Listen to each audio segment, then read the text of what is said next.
Hi, today I'm going to show you about some Shopify free trial. So first off, if you want to uh, have some promos and have more free trial days, you can click the link on the description to reap that benefits, because right now Shopify offer a free for 3 days trial.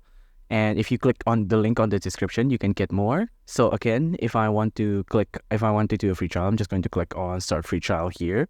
But I'm going to show you some of their pricing plans. So if I want to go to resources here, and I'm going to go to pricing, right? So if I go to pricing, give it a second to load.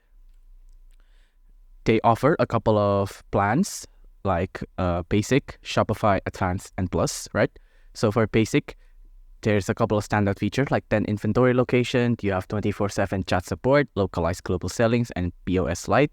And Shopify, $49, cart rates starting at 1% per 3 third-party payment providers. And there's also a couple of standout features as well. There's 5 additional staff accounts you can add. And of course, these are not cheap money. These are like $19, $49, and $299 per month for the advanced plan. And they have added like localized global selling 3 markets at markets for $59 a month each.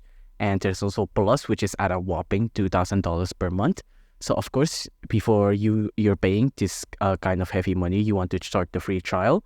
So again, if you want the free trial, you can click the link on the description.